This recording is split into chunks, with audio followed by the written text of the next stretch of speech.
साथियों नमस्कार। योगेश्वर श्री कृष्ण भगवान बोले।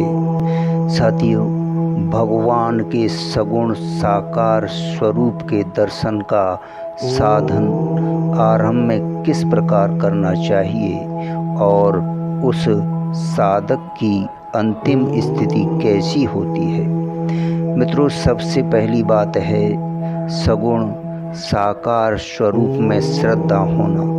सगुण साकार स्वरूप के उपासक को यह निश्चय करना होगा कि मेरे इष्टदेव सर्वशक्तिमान और सर्वोपरि हैं। साथियों, वे ही निर्गुण सगुण सब कुछ हैं। यदि साधक अपने इष्ट की उपेक्षा अन्य किसी भी स्वरूप को ऊंचा मानता है तो उसको अपने इष्ट की उपासना से सर्वोच्च फल नहीं मिल सकता।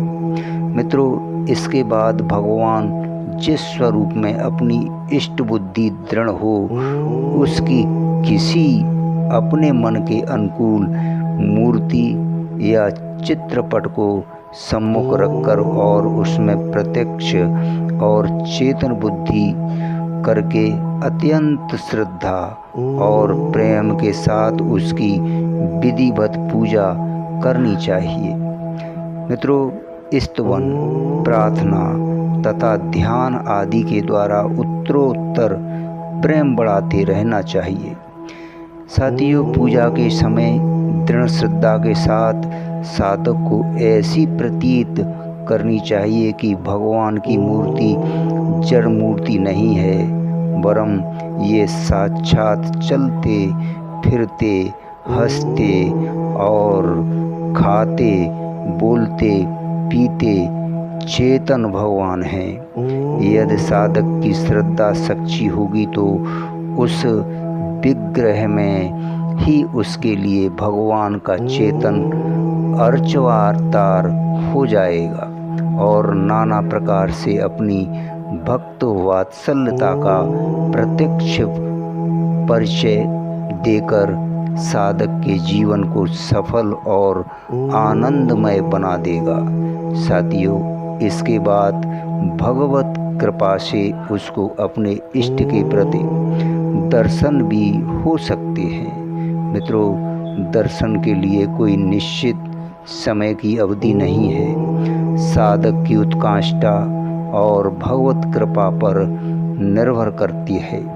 जैसे और जिस परिणाम में होती है उसी के अनुसार शीघ्र या विलंब से उसे दर्शन हो सकते हैं। साथियों, प्रत्यक्ष दर्शन होने के बाद भगवत कृपा से चाहे जब और चाहे जहाँ सर्वथा और सर्वत्र दर्शन भी हो सकते हैं। साक्षात भगवत दर्शन होने पर साधक की कैसी स्थिति होती है इसको तो वही जानता है। जिस दर्शन हुए हों दूसरा कुछ भी नहीं बता सकता।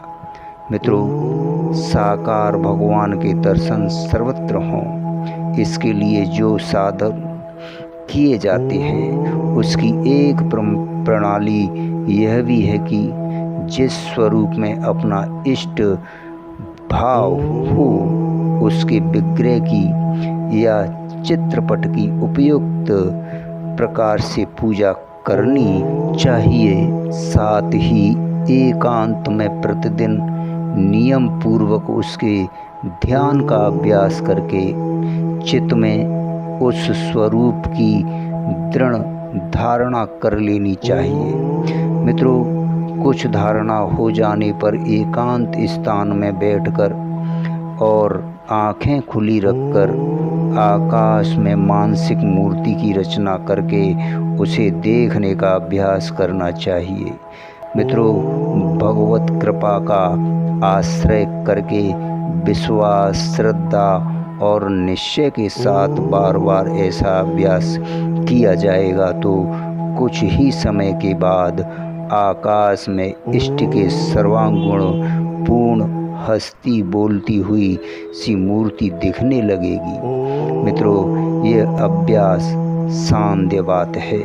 साथियों, चित्त की वृत्तियों को अपने इष्ट स्वरूप के आकार वाली बना देने का अभ्यास सिद्ध हो जाने पर जब कभी भी उक्त स्वरूप का अनंत चिंतन होगा, तभी साधक जहाँ चाहेगा वहीं आँखों के सामने इष्ट का स्वरूप प्रकट हो सकता है।